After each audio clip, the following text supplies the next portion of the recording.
Welcome back to the Holy Hot Honey Hour, where we get into the sauce with the people who make food culture what it is. I'm your host, Matthew Zeiss, along with my co-host, Garrett Klein, and our special guests, the creators of Opa-Poppa in Malmö, Sweden, David Calgaro and Callum Evans. Welcome to the Hive, fellas. Thank you.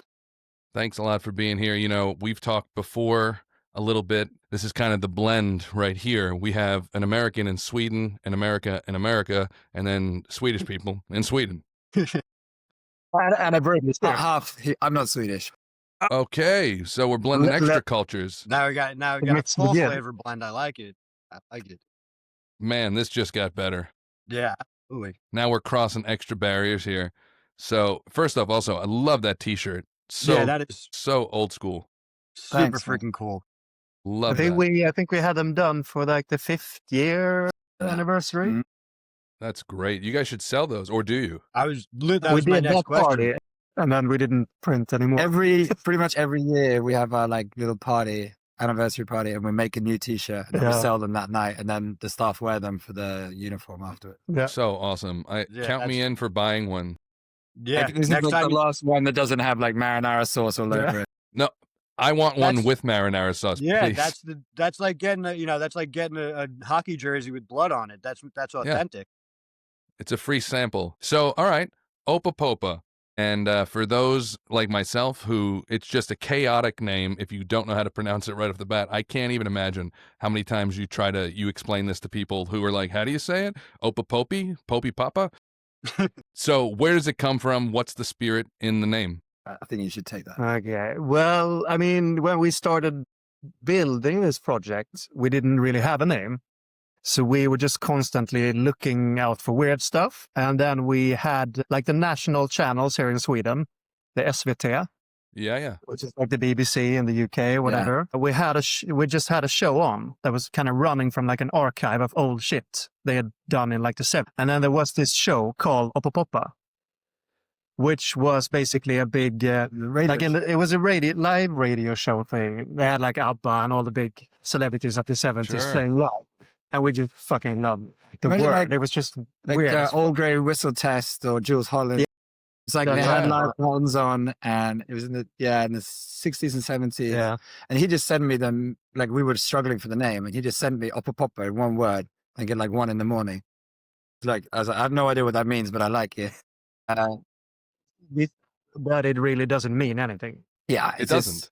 No, there's a lot of like half references to Swedish weird saying. Which is like Opa-Hoppa, like Opa-Hoppa, which means basically get up and go. Okay, sure. That would make sense. I kind of took it as like Opa.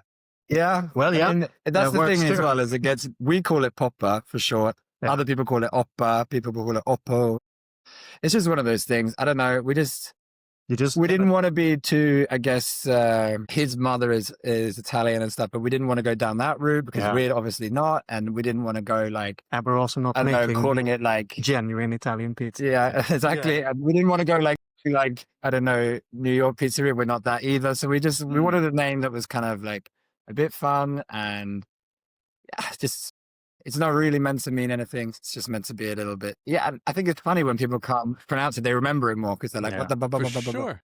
Yeah, absolutely. And it's a good conversation, you know? Like, people are like, oh, what's the name of your store? And they're like, oh, it's, mine's Vincenzo's. And like, where's it named after a friend of mine who passed away? Or they're like, oh, it's Luigi's. It's named after my dad or whatever it is. Whatever, pick a name. It's usually a namesake of somebody in the family. But you guys pick something that's awesomely original and, super eccentric, which it seems like based on, how you guys set up the pizzeria, it almost fits the name because the pizzeria is very much an eccentric, eclectic conglomerate of music and, craft beers and amazing looking pizzas. Yeah. So, I mean, I feel like without actually being in the pizzeria, just seeing the pizzeria online and seeing the name, it's almost like it's a perfect fit. It's awesome. Good. That's a positive. Thank you for that. What made you guys want to do a pizzeria in the first place? What's the story there? Because there's got to be something. I mean, of course, I'm sure it starts with the love of pizza, but there's got to be a little more. We worked together for a good few years before. We co-owned a dumpling place Across the like a street. Chinese. It's literally opposite out this here. window, right there. I guess you could say that was a start in dough, some degree. We wanted to open our own place, and we had numerous concepts after numerous after work beers and so on. Worked pizza several times before in the UK before I moved over here. And I've always loved it and been really into baking bread and stuff like that. It wasn't necessarily like a instant, like, oh, we want to open a pizzeria. It's like we both really wanted to open a place. And then we started looking around. We had some inspiration trips. We went, But it should be mentioned that one thing for us specifically here, where we are right now, we were always, the other place we had closed at around 10, 11. It was more a sit-down diner. Yeah, restaurant. And we were always looking for where is the place we can go to that's open until 1 and eat. Okay. That's not a thing here in the same sense, where you can eat and drink all the way through. So that was kind of like that was a starting point. Like we wanted to be that late night place where you can drink. Is there, like here in the States, it's at 4 o'clock, you have to shut the bar down. Is there a time that you guys have to stop serving food or alcohol? I guess more so alcohol, right? Yeah, I mean, Sweden is there's a lot of legislation to know your way through, or whatever the expression would be. Most places close at 1, but I would say 1 is like the standing and then closing time. You do have some late nights that you like tend to have easy types. You tend to have to pay to get in them and stuff. Like when it comes to like a local bar or something, 1 is normally the limit. Yeah. And you guys are in a bigger city than myself. I'm in a small town, so things are a little open later there. But I don't know, the definitions here between the US and Sweden in terms of small town might be... Well, I'm in Sweden. Oh, yeah, right. You're in Falkenberg. Yeah, that's right. Yeah, exactly.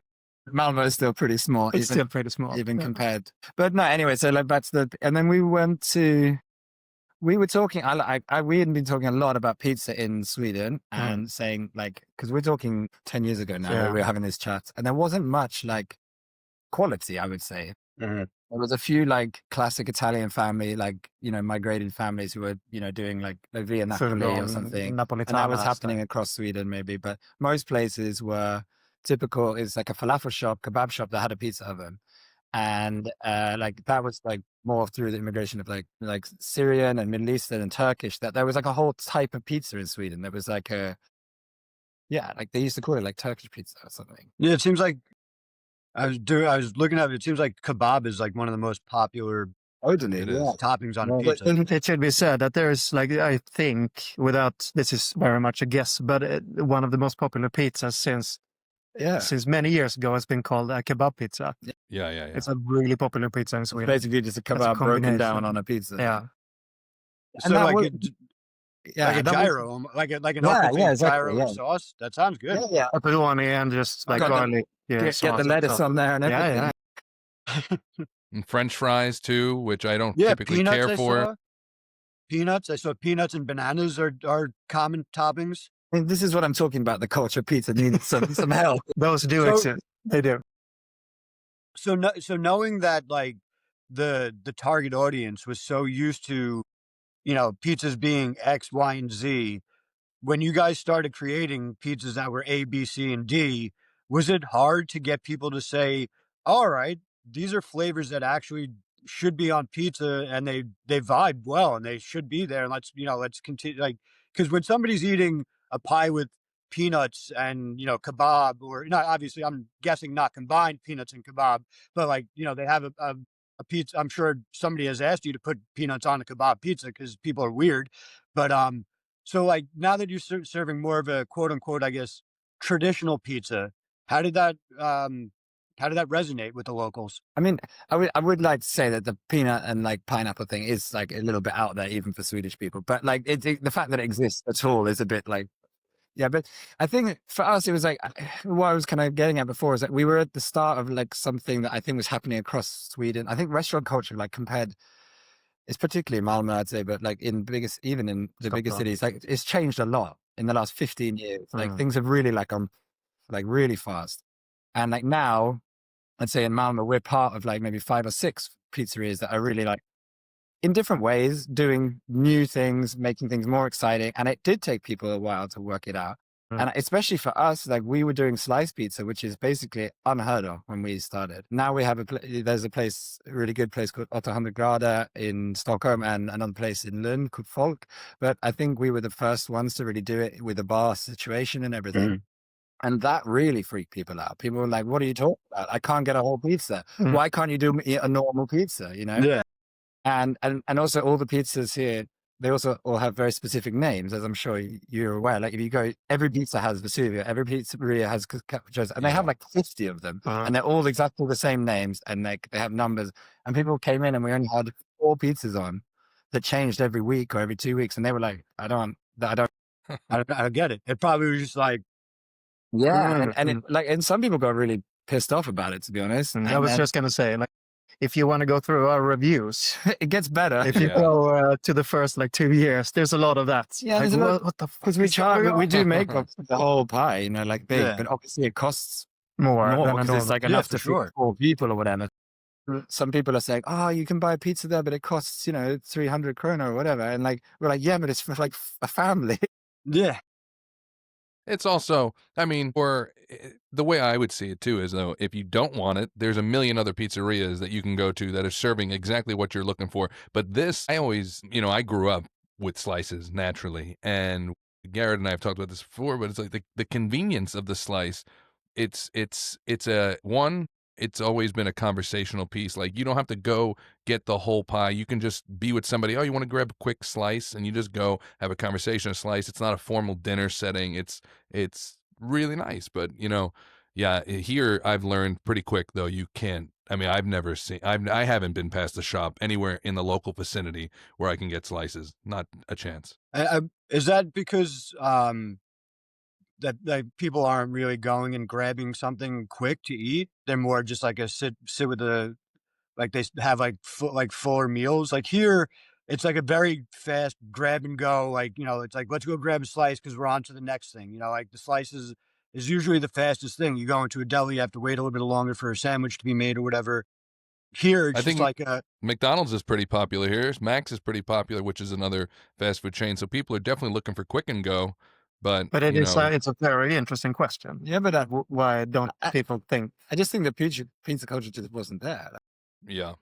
I mean, particularly in Malmö, I don't know what it's like in Falcon Bay and even the rest of Sweden, but like falafel is like king here. It has been for 20 years, and the falafel, the standard is really good. And there are so many places. Yeah, but it was like the only food you could get after 11 o'clock. And now we serve pizza till 1 and stuff. And there's a few other places that started. So like that late night grab and go culture just wasn't there. And then of course, I think there is something to be said. It's not New York, No, of course. The pace of life is slower. It's more, but like even like the culture of going out for dinner, it's quite relatively modern to Swedish. Like 50 years ago in the UK, like or like maybe not 50, but 30 years ago, my parents were going for dinner every week. I grew up in London, but like my girlfriend tells me, she was like, that was like a once in a month, once every few months special thing. We went to the Chinese restaurant, or we went to go and get pizza at the, it wasn't like, it just wasn't such a big culture. You either had like husman's costume, which is like traditional Swedish food. It just wasn't. I think it was to do with migration. It's to do with lots of there's lots of like anthropological reasons behind it. There just wasn't really a restaurant culture 50 years ago. So like therefore all of those other parts of it haven't developed either. But it's happening very fast now. Gotcha. But So sorry, go ahead, Garrett. No, so I was gonna say it's more of just like that's how it's always been. So it's more like it's just my upset the apple cart. It's always been done that way, and that's what people are used to. So nobody's thought like let's bring this here because it probably wouldn't work, and that's Göteborg, but like I think Gothenburg is like is the New York City of Sweden. It's got it kind of has that, and if I'm not mistaken, I think there's a place called Slice now. I think right or something like that. Yeah. But when I've been there, I forgot. Yeah, there's 2 new slice places. Yeah. There's also a place called a pizza bar that's meant to be really good. I have to check that out in Gothenburg. Yeah, so it's really happening. Okay. Like the culture is come. It's fun. It's fun to see what it'll be in a couple of years too, when that catches on more. So have you ever, either of you, now of course both being European, though. I'm sure. Have you had like? Oh, yes, and New York, and we've done our we've been fair around. research. Yeah, and New York. You said. You've tried. Did you like New York pizza? Yeah, I mean, I think it's extremely varied, you know, like the quality. There are highs and lows. There are highs and lows. Absolutely. And I think, but when it's good, yeah, it was really good. I mean, I was there a couple of years ago and was there with my brother, and we went around. I think I can't remember how many pizzerias, but at least twice a day we ate pizza. I think there wasn't else consumed for like a week. So I was on a mission. I had like Google Maps where I had like all the put up like different slice shops that I wanted to try. We were like trying to tick them all off in a week. So. And then that's also an interesting part of it, like the romanticism around coming to New York and just seeing other places just adds another level to trying out the slices. Yeah, and like I don't want to put anyone, whatever. Some of the places are like iconic, and you've seen them in films and stuff, and then you go there and the pizza actually isn't even that good, but it's more just like you're excited to be there. We've seen that sign 100 times. Like for us, not from New York. We're like 10 years old. Yeah, it's like a movie. The whole place was like a movie to me, you know. So like sometimes the quality didn't matter. It was more just like what you were doing. Mm-hmm. For sure. Well, you know, Garrett and I went to some. Sorry, go ahead, Garrett. No, as you said, yeah, the atmosphere of it all definitely adds to the whole experience. But you're right though. There's levels to everything, you know, like in life, there's in any facet of life, there's always levels to everybody. You know, you have top, and then you have people that are just doing it because it's there, you know. But when you came here, when you took that first bite, were you like, I understand what the hype is, or were you like a little bit overrated, or was it from place to place, or did you find the majority of the pizza was good? The first bite for me, it's kind of like a mistake in a way, because it was like I went to an industry, which was like top of my list. One of the best. Yeah, that's a great spot. It was at top of my list, and we were staying in an Airbnb not far, so we walked over there, got there pretty late. Like, it was a big line. We got in the line. Everyone was telling us, "Don't get in the line; it's going to be run out." We got like the last 2 slices, and we were like super happy, and it was fantastic. It was really, that lived up to the hype. It was really good. We went back like another time on the trip. But later that night, we went to like another spot that was like quite a famous spot. And that was pretty disappointing. So like, I'd say it's just really for me anyway, it was just really up and down. Born from fire and sweetness, forged in flavor, fresh chilies, raw honey, real warmth, aged to perfection, balanced by nature, smooth, rich, and just enough heat to keep it holy. Holy Head Honey, divinely sweet, simply spicy. Yeah, it depends. I mean, and you know, you guys, the atmosphere that is even that you can see in this shot where we're talking to you now, like you have the classic floor, you know, it's just like these type of aesthetics help. Aesthetics are so important, you know. Without mentioning names, Garrett and I, we've been to a couple pizzerias. The one name I will mention, DeFara's, which I don't know if you got the chance to go there, but that pizza surpasses hype. I mean, that is the best pizza I've ever had in my life. But we went to another pizzeria that will remain nameless. And for me personally, the aesthetics is really what sold it. You know, the pizza wasn't great. Garrett thought it was, but I think Garrett makes a way better pie than the one we had at that place. Again, totally nameless. But sometimes places are a slight letdown, or perhaps you just got a bad slice also.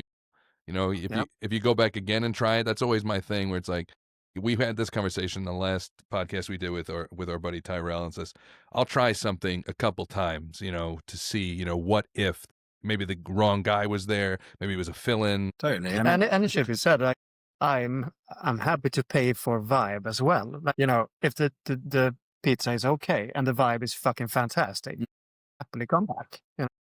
I think it shouldn't be stressed how important that is as well. We tried to go for both, I guess. Yeah, that's important. There was a quote online.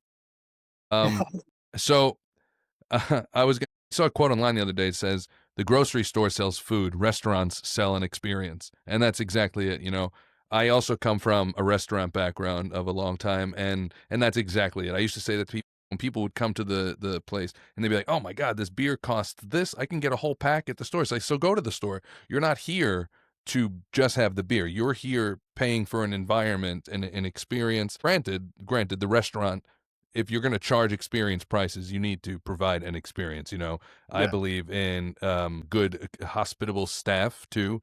Waiters and waitresses who are attentive and happy. You don't want to pay for a sad face. Absolutely. But, and all of those things, I think that the other thing is a lot of times, for granted, is that a restaurant costs more money than people think to run it. There isn't a lot of margin, to be honest. People might say, the price of this slice or the price of that beer or whatever. But if you want to get good stuff, you want to have nice interior, you want to have nice glasses, you want to have all of these things, like it swallows it up pretty quick. Absolutely. Yep. Whatever you did made the audio way clearer. Whatever you moved on the table, the audio. Well, we'll just try not to move again. It's my snus. I moved the snus. Snus. Do you know what that is, Garrett? No. It's a dip. Um, And it's funny. So I pointed to my bottom lip, but that's a thing only in America. Here in Sweden, they use the upper lip. Yeah. So there are people in Sweden walking around with spit bottles, or that's Just still... about. No. They're in like little pouches. It's Yeah. a bit more refined, we'd say. Okay. And it's so everybody does it. I mean, everybody does it. It's crazy. My mother-in-law does it. She doesn't think anybody knows, but she does it. Yeah.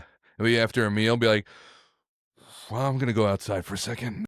And then just like, Really, she actually goes outside like she's smoking a cigarette. just for some air, So the Malmö food scene is known to be, the reputation's very good. It's known to have a great little food scene.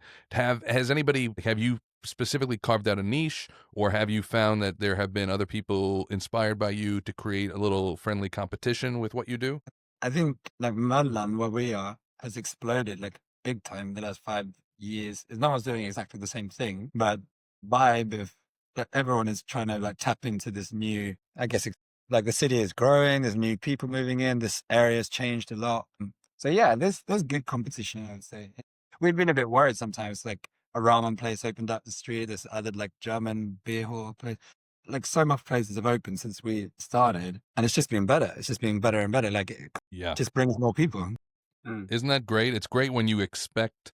I've seen other restaurants like that in my experience too, where people are like, oh my God, I'm so scared of competition. I was like, I was going to open up a restaurant in New York for a little while, and the town I wanted to open it in had nothing going on. I was like, well, I'm not going to open here yet because there's nothing else. I don't want to be the lone star on the block. You want some, because then people can walk around. Let's go here. Let's go here. Let's go from this place to that place. That type of foot traffic, you can't really, get any other way. Absolutely, because I don't know how it is in Sweden, but here when you go on like one of the major roads, there'll be a McDonald's, a Burger King, and all next to each other, and it's planned that way because they want you to be there and have the choice. It's a choice. People love choices.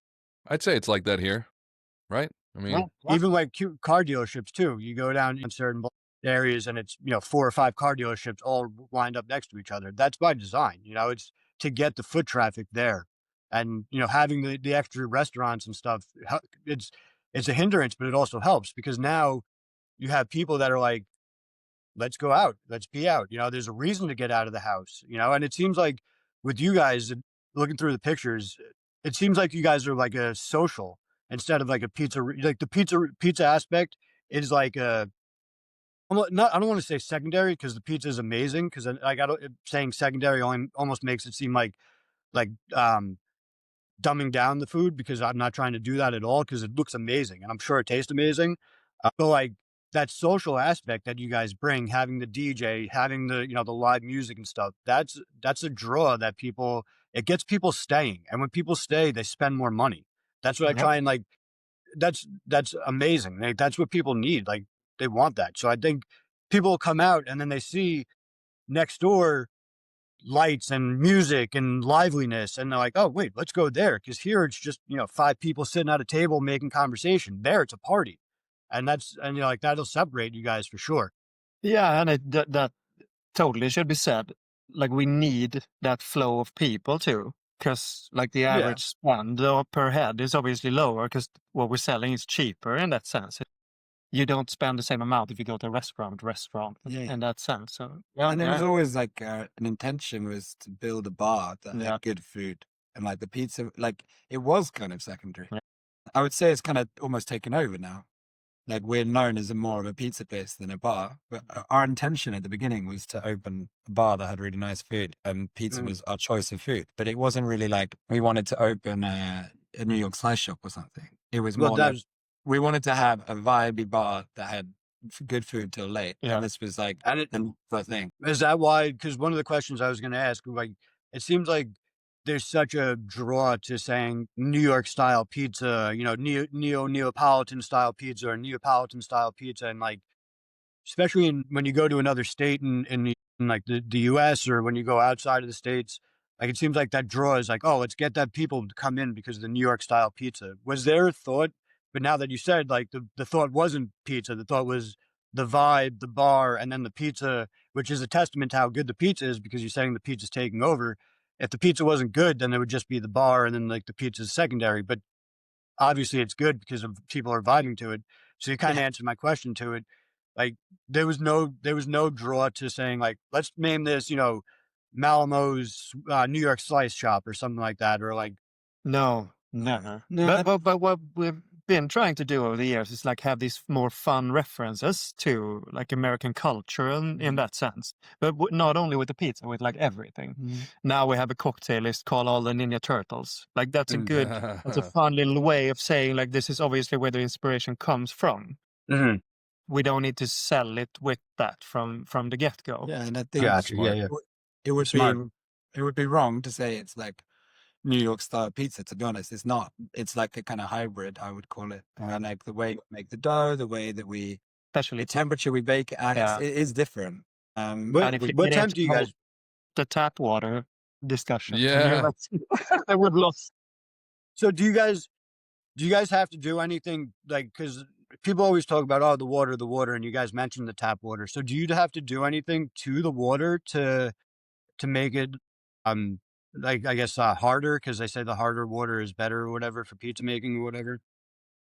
No, I mean, I go a pretty deep dive when I'm baking at home and like get into all that kind of stuff. But we practiced a lot. We tested a lot of different recipes and stuff with the dough, and we're pretty happy with where it landed. But no, we don't do anything with water. No. Are you both hands-on with the pizza still? It's more definitely Callum is David is more front of house, bar and interior and stuff. I'm more in the kitchen. I've been a chef for that's my you had the totally had the background for it. But it's also something that came organically. Like we started talking about everything together. Yeah. Like this is the conceptually it was definitely both of us. And then it just kind of grew. You know, things get bigger and expand, and you need to have your hands focused on your side of stuff. So yeah. It was When you have a big staff? 5-6 people? I think there's 9, including us. Do we have that many? Somebody's going to get insulted. It's a good thing you didn't start naming them. Somebody be like, you left me out. We lost a few there, but there was 9 of us at the beginning of the play. Those two don't count. The ones that you didn't, they don't count. Forever. Good thing is I didn't ask you to name the employees, because then if anybody were to listen to this, they'd be like, hey, he didn't say my name. He forgot me. Did I get fired? Did I just get fired on I would also name all staff. I would just go through the whole. It's a small place. I mean, it's like 35 seats inside. That makes it great, though. When you guys took the spot over, what was the spot prior to it being a pizzeria? Because I'm like, there wasn't many pizzerias in town, so I'm guessing you guys had to reno and gut and like make it your dream from nothing, right? Well, it was a bar before. Okay. So like they had a fairly okay setup, I guess. Like we didn't have to do all of it. Obviously had to fix the kitchen to be pizza what we wanted friendly. it to be. Yeah. But it was, like the ventilations was all in there. Yeah. Okay, that's good. That's huge. It's convenient, because then you didn't have to build a bar and the things that go with it. It's always good to step feet into a place that at least doesn't have cockroaches, but it has good plumbing and stuff, But it was fun that you mentioned that with you want to be where things are happening. We talked about that a bit before, because we're not to veer off too much from the pizza, but we're in the middle of like opening another place, not related to pizza, but that is like doing something from absolutely zero in a square where nothing else is happening, with the intent. Like, but there are places coming along that will eventually open. Can you So say is what that- it is? Yeah, we're going full blown tacos.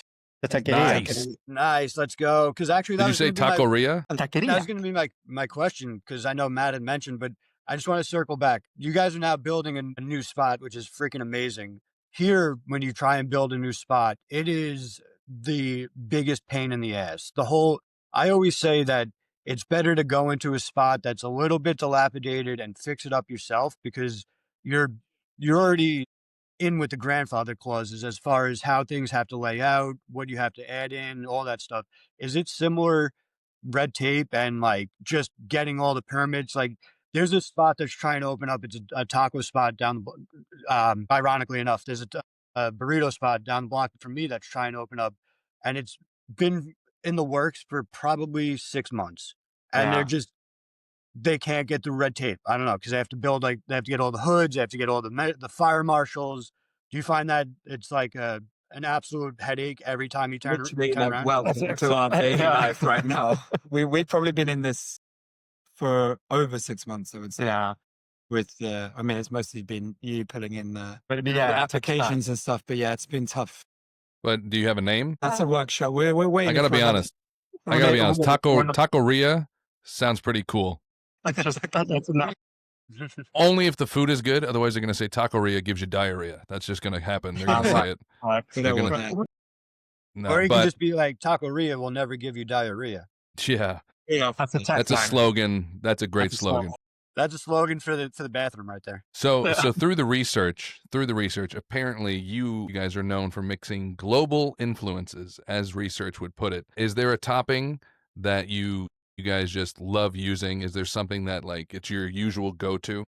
I mean, if we're talking just late night after work, what pizza we make then, it's just going fucking spice fest. Yeah, And we do love- we and like we pickle jalapenos? picking our chilies, and Yeah. those kinds of things. I tell you, Have what, you the one, invented a pizza that was like, holy shit, that was an accident, but that was great?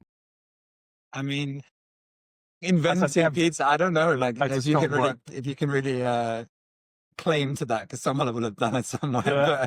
But Probably. we do a lot of. We try to get kind of creative. Sometimes we also like to stick to some classics.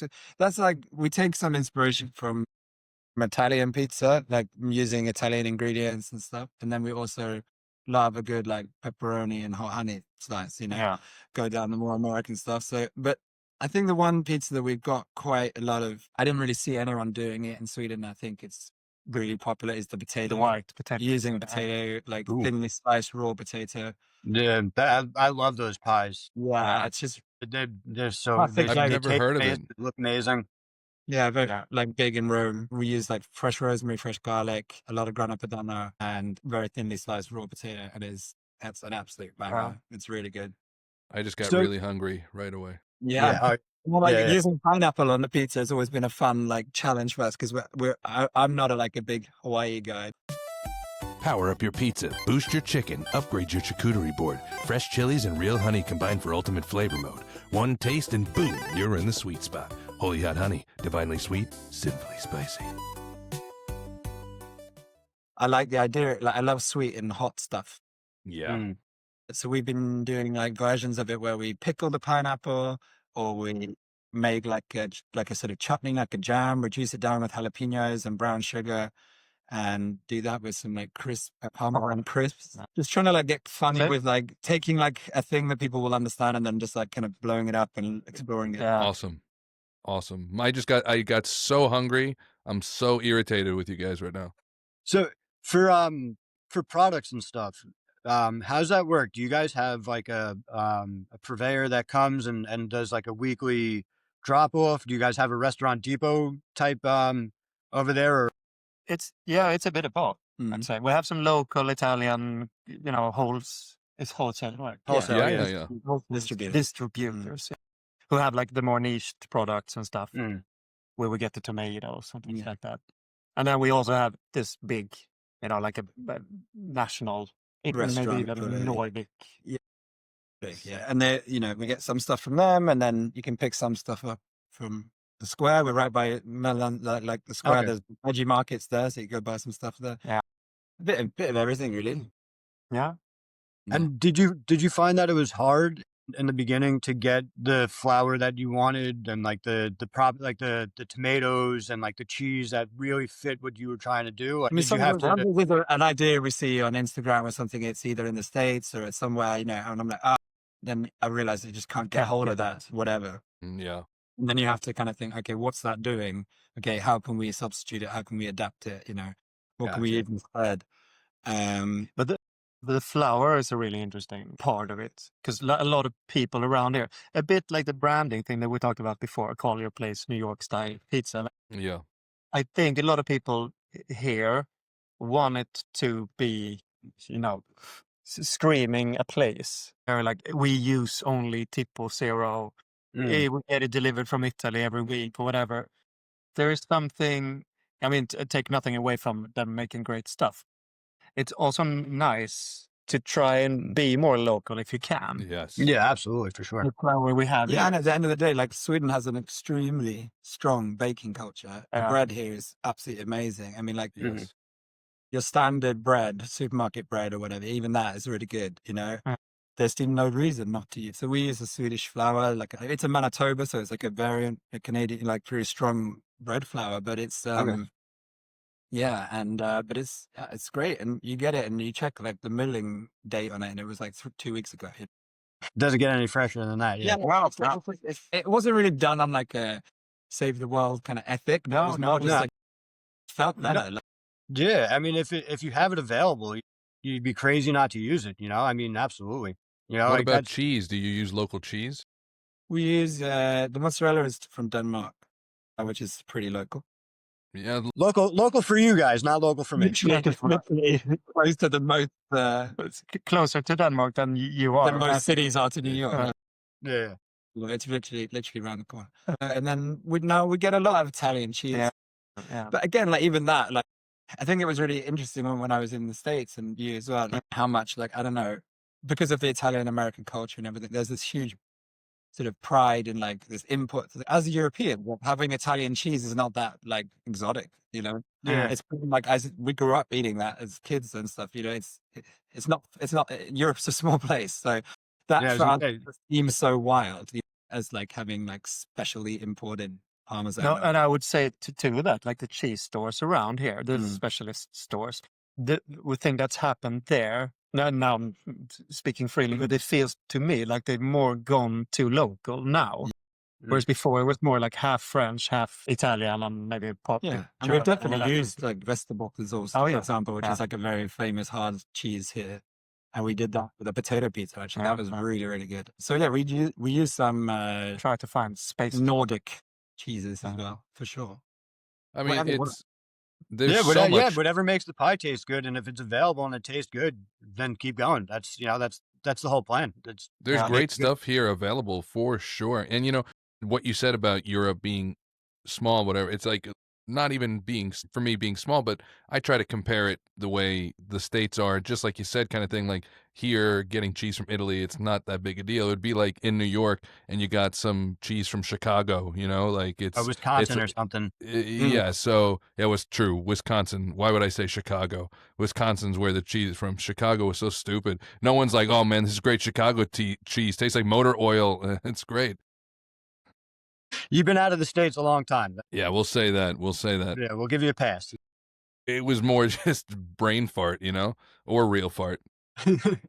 So here's it's not food based, but because you guys have bands and DJs, like Garrett said before, coming from a restaurant bar background, there's always, usually every particular bar has like a song that someone every night is going to put on. There's always somebody. What's the song at your guys' spot? There's got to be one. Of course. It's definitely Donald Fagen for me. Donald Fagen? Put on the Night Fly. Give that whole album a spin at the end. Okay. And then maybe turn it up. And then when it gets too far, turn the whole thing down. Put on the lights. I love it. But I'm also a sucker for 80s slick music. Oh, yeah. Where we join musically is disco. So there's a lot of disco. Yeah. I'm more like soul funk, hip hop stuff, and then he's more like goes dad rock ballad, 80s grooves. But there's a lot of common ground. Like common ground in there. But also, when you say disco, do you mean modern disco or old disco? Good. Good. Yeah. I'm with it. That's what I want to hear going into to any spot, really. I mean, just last night we were coming back we took our kids to Liseberg, which Garrett is a theme park.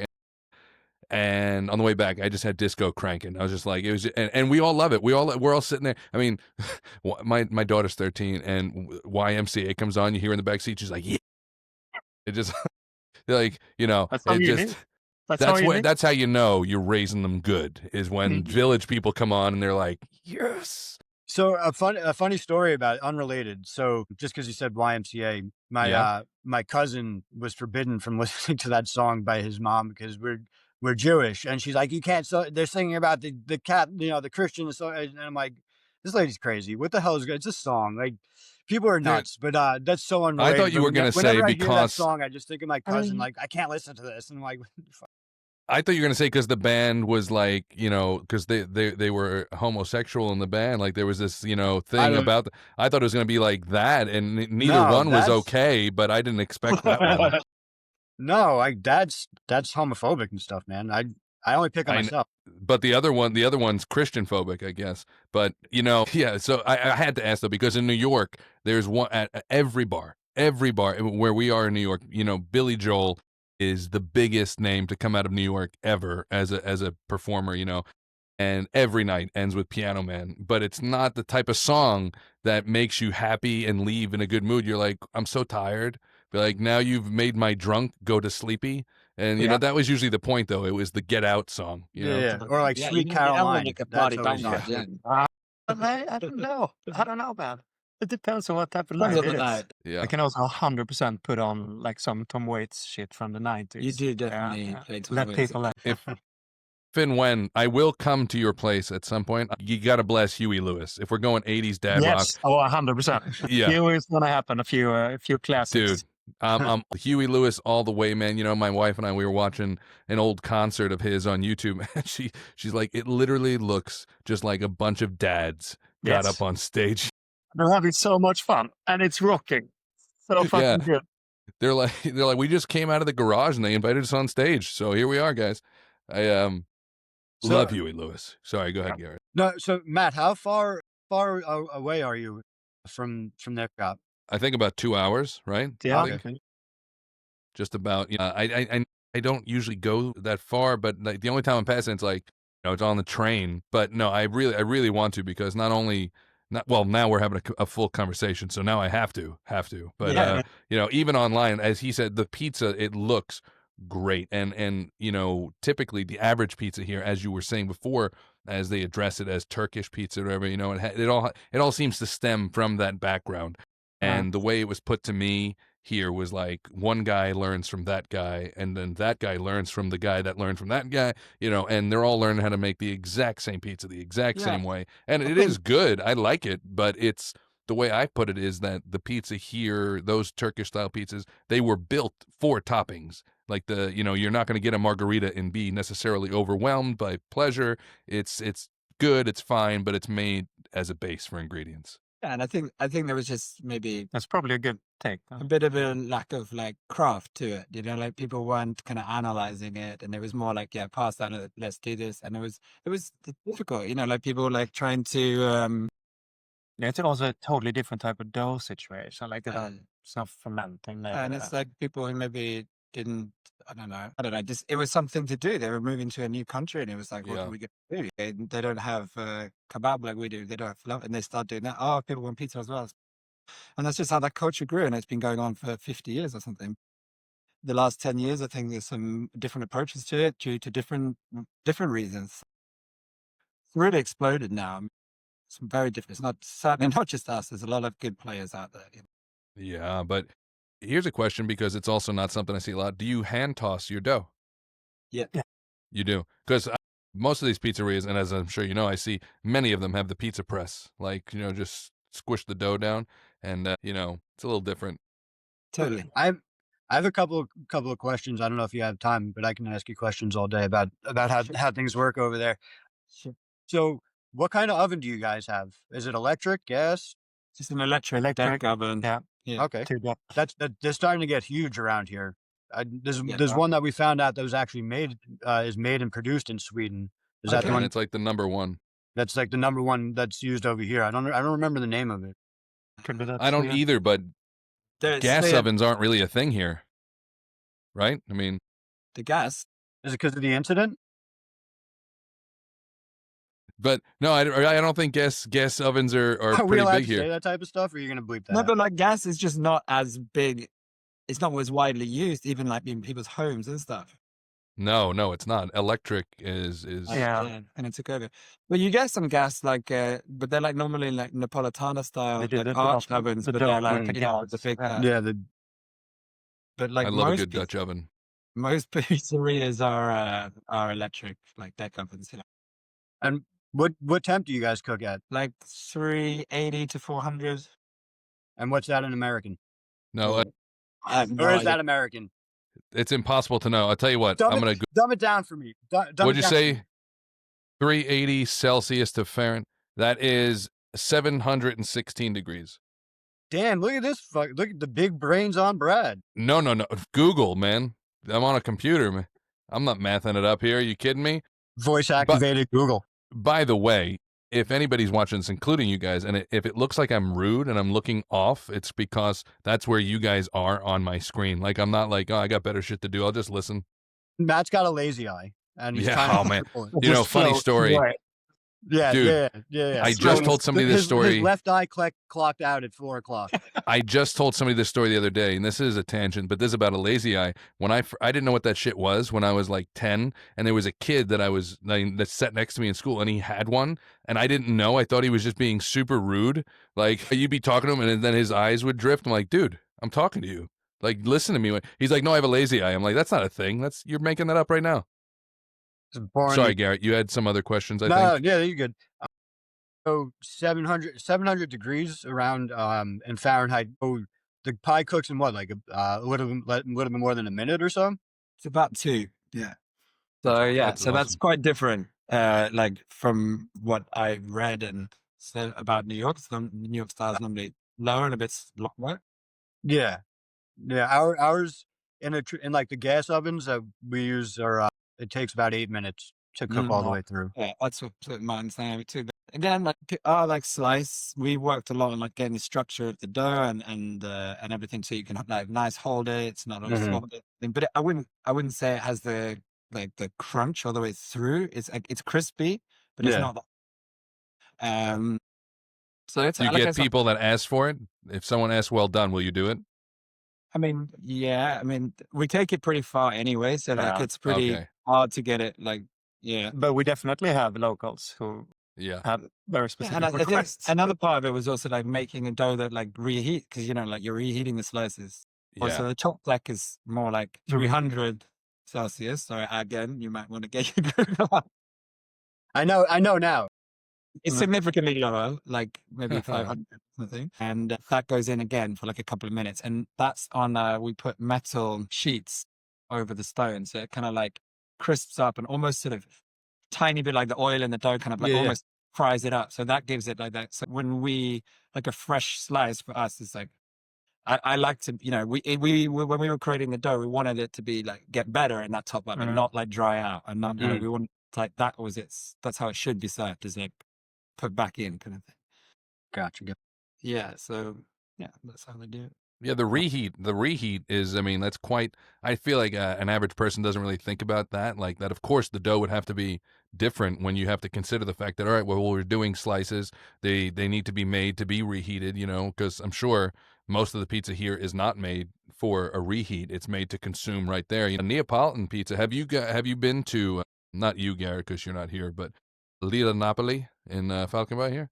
They were voted like one of the best pizzas like in the world. And, it was, but it's completely different. It's Neapolitan style naturally. Right. Yeah. And then there's another place here, if you guys get the chance, called I'm gonna probably say this completely wrong, but like Akbari's, and it was a guy who used to work at Lilla Napoli. He opened up his own pizzeria here that's on a farm, and I think it's better. I think it sounds rude if the guys from Lilla Napoli here, it's gonna be pissed, but talk about a vibe and an experience. You're on this beautiful farm, you're looking at the beach, and you're still getting that. I mean, it's really fantastic quality. It really is. Because we do some like we've done some pop-ups and stuff. I have a little like a gas portable oven, a rock box. Yeah. Yeah, I saw that. That's cool. Well, we do some like stuff outside Random party. random parties, or like our friends have like a fine dining restaurant down the street and they have like a market there every Christmas, and we always do pizzas outside. And that's more like, then we change the dough completely, because that's like, we want it to be like puffy and soft, and and that's when I came. I think for me, as like as I said, like a bread nerd, like that's what I really liked. I like being able to like, what difference does the time that you fermented, the temperature you fermented, like what difference does the amount of hydration, the flour quality, the yeast, everything changes everything. Like the whole thing is like a big axis, and I think that's super interesting to get into. Crafted from raw honey and fresh chilies, a balance of sweet and subtle warmth, aged with care to deepen every note, paired with cheeses and charcuterie, glaze across golden fried chicken, drizzle over wood-fired pizza, a touch transforms everything. Holy hot honey, divinely sweet, sinfully spicy. I was actually going to really ask, cool. do you guys use bigas and any of that stuff in the doughs, or when you make them for house, or only when Do we use what? So like the pre-ferments? Do you guys use any No. pre-ferments? we don't. It's a direct dough. I've messed around a lot with like bigger and stuff at home. I think it's really good particularly for Napolitana dough, or even Polish as well. I think it works really well with that. But no, we wanted to, because I'm very into sourdough baking in general, but it's not what I want from this pizza really. We wanted to like have texture and chew and a little bit of sourness. So it's a 48-hour ferment, but like cold. So it has a little bit of character. Yeah. But we did not want it to be like sour and have that kind of, which I definitely would want more from a Napolitana crunch, because you want like that kind of, absolutely. almost like a piece of bread, like delicious. Yeah, for sure. Whereas this is meant to be crunchy, crisp, and so but that's what we were aiming at. So it's a direct dough, but it's fermented in bulk for applied 24 hours, and then boiled, and then left again for another 24 hours, and then we use it. Okay. Oh, so you guys do a bulk ferment, and then what we do is we try and, depending on, but our goal is a 48-hour ferment, cold ferment as well. I mean, sometimes we are going through dough and we have to pull out, something that we made. It always happens. I'm not gonna, when that hasn't happened to us. It's a part of it, but like the goal is the 48-hour ferment. So do you guys, because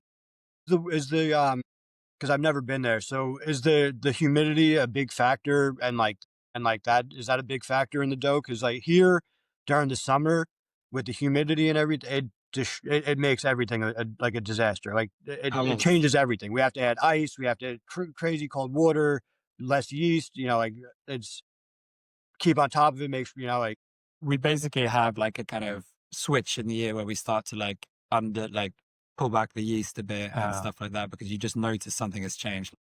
For a week, the dough just doesn't feel as alive as it should have. And we're like, okay, now we hit that moment in the year, like it's changed, which kind of feels mad, because like, the everything in the restaurant feels very like consistent, the temperature, but you really realize the small factors really make a difference, Oh yeah, absolutely. Yeah, because the outside elements are a huge factor, even if it's completely in a fridge and contained. It's like you really notice it much more than you would imagine. Yeah, for sure. When you guys went to New York, what season was it? And this has to do with the humidity question. I went September, but it was still very, very hot. Yeah, because that's what I was going to say. One who has fully experienced a full year in both environments, the humidity here, I mean, the weather's just beautiful in both directions. Like, if you don't like the humidity in this, like, I think the winters and the summers are worse in New York. Like, the winters are colder, the summers are hotter, just because of the moisture. It's an island. Not New York State, but Long Island stuff. So that's so interesting. If you guys, all of you, can explain this further for not only someone like me, but someone who knows even less than me, is so like what winter seasons you're going to use more yeast, or vice versa. In the winter season, I don't, for what we do, I don't want to speak for what you guys do, but in the winter season, we go a little bit warmer with the water, and we go a little bit more yeast. And then in the summer, we if it's really, really hot, we'll add ice and pull back the yeast. Yeah, similar thing. And we would also maybe make the dough and then leave it out for the first couple of hours to get it a bit warmer, mix it for slightly longer to like get like the internal temperature of the dough a little bit warmer, because as soon as the dough it takes a while for the especially when you're using cold water and you want to control it, it takes a while for the yeast to get going. So you can like leave it out for a bit longer before you put it in the fridge. That helps, I think. Or take it out before you boil it. There are various ways of controlling it. But you just, as long as you're like aware of like this access of time, heat, and leaven, and you're using sourdough. It doesn't really matter. People always like define bread. Oh, this is sourdough. It's all yeast at the end of the day. It's just different kind of versions of it. That should be on a shirt. It's all yeast. Might be like, I don't know, an infection or something. I don't know. I was just going to say. I was me just going to say too. on the back, not an infection. I was going to say, someone's like, what's that smell? It's all Not yeast. contagious. Yeah. Yeah, it's not contagious. Yeah, that works. How does it feel for you guys to be, I mean, even based on what you said, to be kind of the front runners and like pioneers here in Sweden of this type of establishment? I mean, we don't really See it that way. I mean, like, there's, like I said, that it's not just us at all. And like, we were like maybe the first people to bring that thing, but like, I'm guessing a lot of other people it was bubbling in their brain as well. Sure. I don't see it completely like that. And like the guys in Stockholm, they're doing like really, really great. You know, we've both been there. The pizza's really good. Yeah. And then like quite recently, 2 or 3 years ago, Diamond Slice opened in Copenhagen, which is like going bananas as well. So I'd say like it's just nice to be part of the ongoing It's fun. development of the. It's just fun that there's now a community. Yeah, it doesn't. Instead I love of it. Yeah, like being alone. Yeah, I remember when like the guys opened and stuff. I remember right into them a bit, and we've had a guy work here, go and do some trials in Diamond Slice, and then they've been writing to us about, oh, where did you get that product? You know, like the big pizza place. Yeah. Or because it didn't really exist. Like it was hard to find those products because people weren't making that kind of stuff. The pizza community is so welcoming, and I find that to be universal, really. I was just going to ask. The main part of it, yeah. I was going to ask, is it the same community over there, like here, where like I reach out to, people and I'm like, hey man, whatever. And not necessarily to pick their brain about things, but more just to like network. And everybody's so open to just talk and hang out and just conversate about pizza. pizza. I mean, that's one of the reasons we love Malmö in general. It's not just about pizza. It's like, we're good friends with Casual, like the burger place down the road. Like the restaurant community here is really tight. And while those places might close at 11, all their staff come here to get pizza, and then we all like chat, and like all the restaurant community as a whole in Malmö, and just also like throughout my working life, it's always been like that. I think restaurants are really friendly places. The people who work there who choose to do it as their life. Of course, there's a lot of other people who are just there for come and go, but there is a core group who like really see this as like as a path. And I think those people are like great. They tend to be really good people, very social, very happy. That's the word, social and happy, because actually I said that's the word. That's 2 words. Social and happy though, but that's exactly what it is though. Social and happy. I've always had the same experiences. I got out of work, I would go to the neighboring bar. You're very good friends with these people at that point. It just, the camaraderie is a lot of you have the same customers that you see. It's such a good feel. Each of you, aside from your own, what's the best pizza? What's your favorite pizza other than your own? Like spot was the best. Yeah.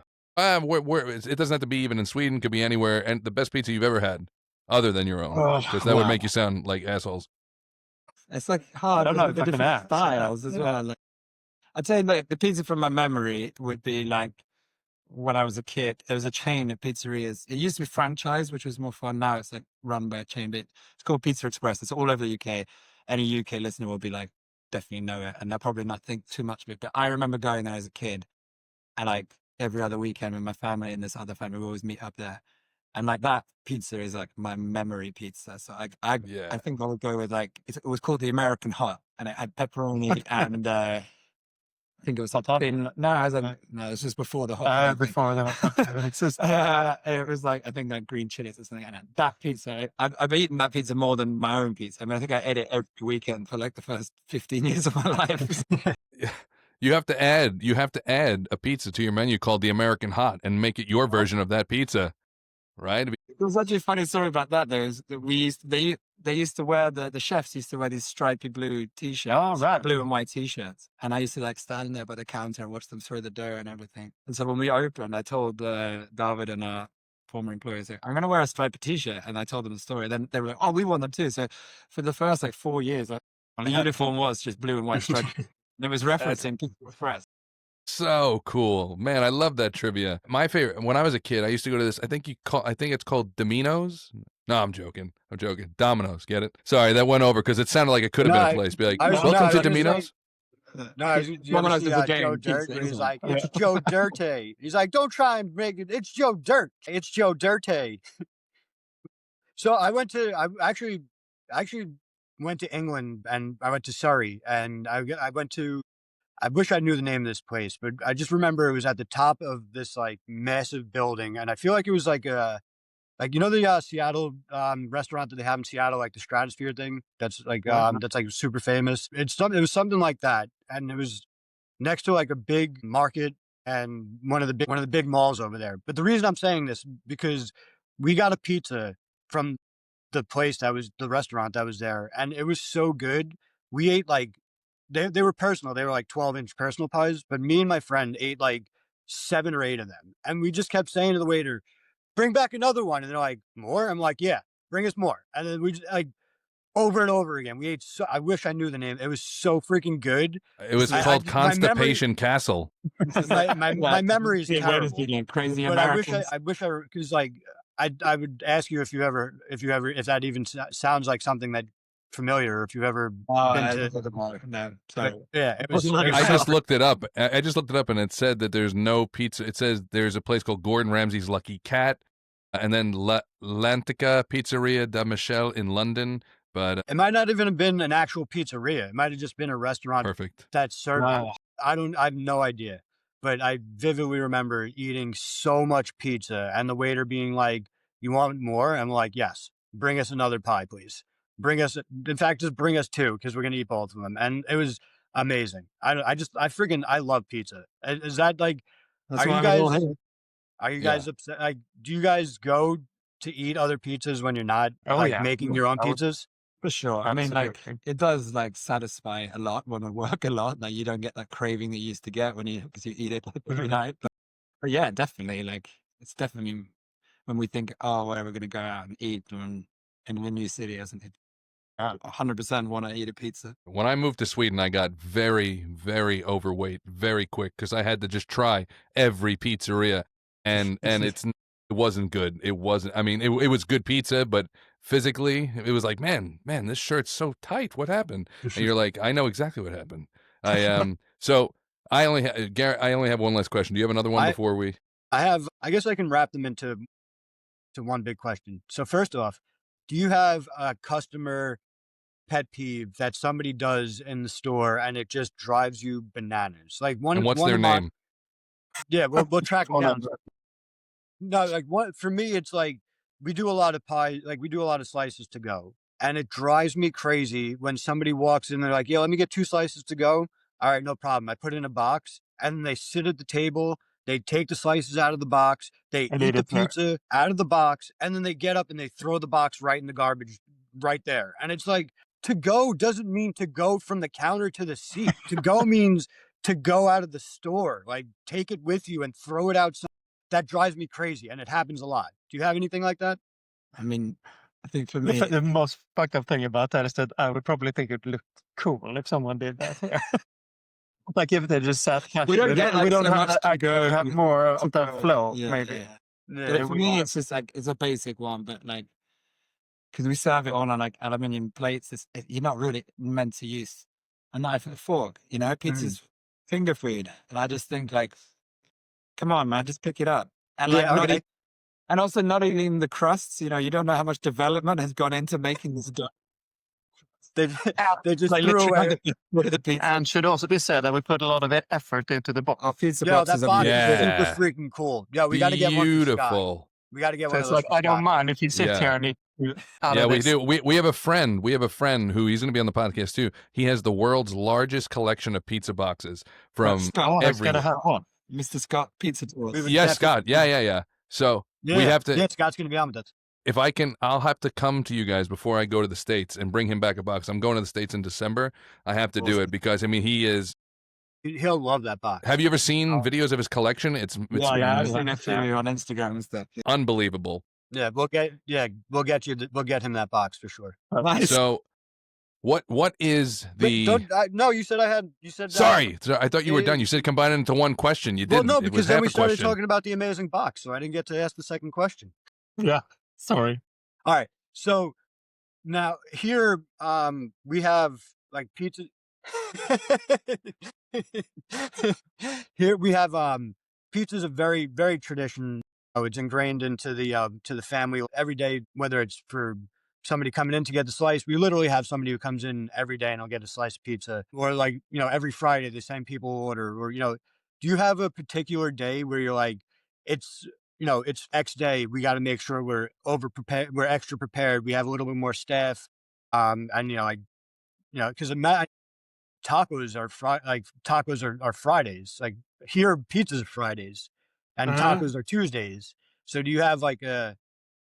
And then also the other question, because I know Matt's like about to put on the Grammys song where it's like hustling us off the stage. I wish I had one prepared.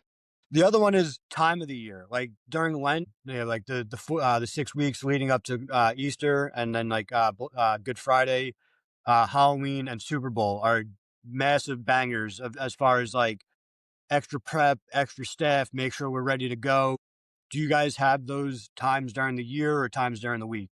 Well, it's funny you should mention it, because it actually, if there's one thing we should like really take to heart, maybe it should have changed a long time ago. The National Pizza Day in Sweden is the day after New Year's Eve. Yeah. Oh wow. First of January. That is like the day to get pizza. Takeaway But pizza. it's in delivery pizza. Delivery pizza. And I think it's the only day where we said we're never fucking going to be We're open. never open. I try not to open it. We've had plenty of comments regarding that. Just to stick it to the man, be like, Just to stick Not it. I us. mean, like, Well, we eat Fridays is always our busiest, but Yeah. we do like a little, every Tuesday we do like a slightly discounted thing when you buy 2 slices. So that's always popular as well. what day?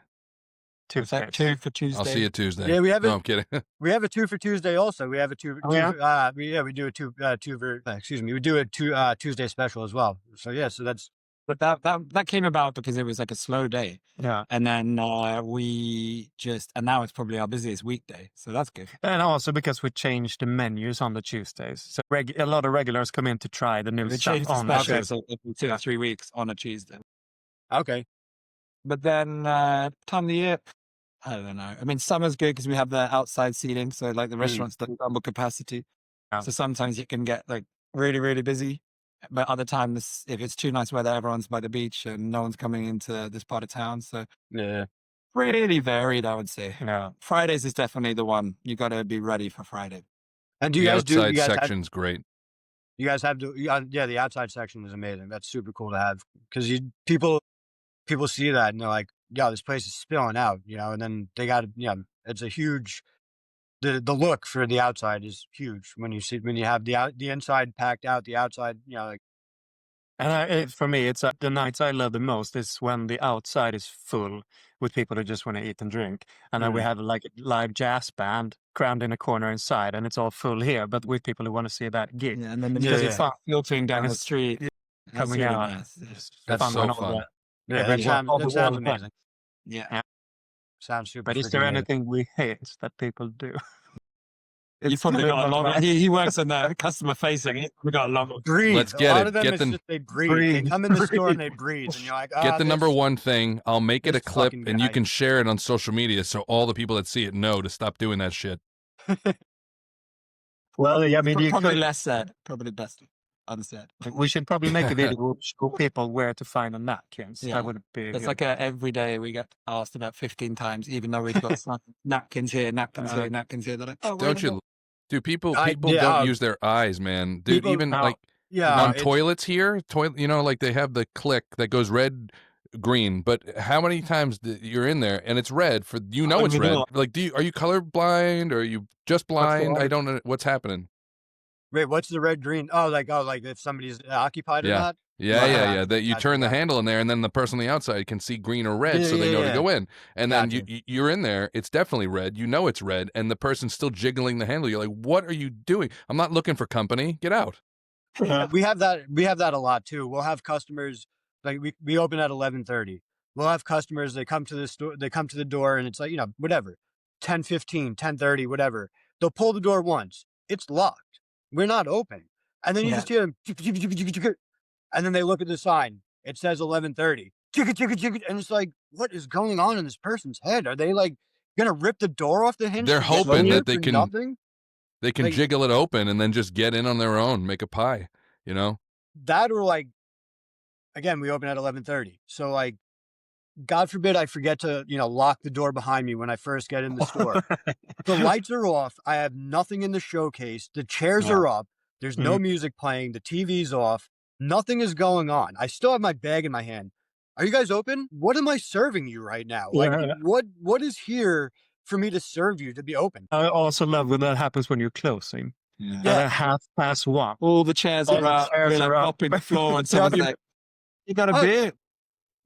I do tomorrow when you get here at 11:30. Yes, Exactly. Gotta love that. All right. And Well, it never go ahead. changes. Never changes. Always No, gonna be people. it's good to know that halfway around the world, people are still Same doing the shit. same thing. It makes me actually feel better about the shit that I have to deal with. People are the same everywhere. You know, that's how it is. There was a comedian who said, he's like, picture people there and that's them. You know what I mean? Like you just, people are people. Doesn't matter where you are. But guys, I was going to say the one last thing. 10 years from now, the Opa-Popa legacy. What are you hoping 10 years from now the Opa-Popa legacy looks like, aside from the additional taco truck? I mean, if we're still here, that would be great. That's a very, very pessimistic way But to like look at this it. last, we've been Also open, optimistic in a way. yeah, Yeah. almost 7 years now. So like, I would say that's a really, I mean, like it's a hard business to be in. Oh, I mean, Not just pizza, just restaurant generally. So I think to make it that far is great. Yeah, since the pandemic, you Yeah, kind we of went changed through, your going through COVID and Yeah. everything, and then we both have had like small families during this time, and so I think just keep 10 years feels like a long way off, I guess. But at the same time, it might just happen like boom, and we're all sitting and Exactly. the kids are working in the back, and who knows? Do your kids mess with the pizza at all? I mean, yours is Yeah, she's a bit young. yeah, my Your eldest, youngest is eldest really, But he isn't. he likes it. Yeah. That's So we got great. some child labor We got some cooking here. got some- that's You always think that's it's always eating- good. You we'll be guys fine. in Timu, all for it. No, I'm kidding. I'm joking. If this is still going 10 years and we still got the passion like we do now, I mean, that would just be like the dream, I guess. That's great. Would you ever open a second Opa-Popa? We talked about it a few times. Gothenburg, Stockholm. I think Malmö's too small. It doesn't need another one. But we talked about it. But I think also like we're both really quite ideas people. So I think if we were going to open a third location, it would probably be like another concept again. Great. I love that. I love that. All right. Well, guys, thank you again. Thank you so much for being here. It really was a lot of fun talking to you guys. Truly. Yeah, Like, this was awesome. Thank you for taking the time out of your day. we're an hour and 16 minutes in, and so I'm super, super happy to have talked to you guys. I'm going to come there before December, before I leave. This way I can bring a box. I brought a whole pizza with me once, a whole Swedish pizza packed into my suitcase. It was weird contraband, but nonetheless, thank you guys again. Thanks for getting That's it a wrap. early. It must be early in New York, no? Early in the morning. Right now it is 9:30. Thanks for waking up early. And that you will have some interesting Christmassy pizzas to look forward to. Oh yeah, we do Yeah, some for fun sure. random Christmas For flavors. Sure. I will be stalking out your face. I will be I'm gonna- stalking out can I- your IG page for sure. Can I film it? Can I film it? We'll put up another piece of social media content. I want to just try everything. Of course. Sure, of course. I'll go. It'll bind me up for the plane ride. I feel All bad right, to well- sit next to this guy on the ride. My kids. All right, guys. Well, that's a wrap for this episode of the Holy Hot Honey Hour. Big thanks to David Calgaro, Callum Evans, Opa-Popa, Malmö, and bringing the flavor and the fire. If you liked us, if you like what you heard, toss us a drop, rating, following, someone who knows their way around a good pie. I'm Matthew Zeiss with Garrett Klein. And until next time, stay hungry, stay humble, and never go too long without a slice. See you guys soon. Ciao. Thank you so much, guys. Super Take care. great talking to you. I really appreciate your time. Yeah, You too, Garrett. Bye, guys.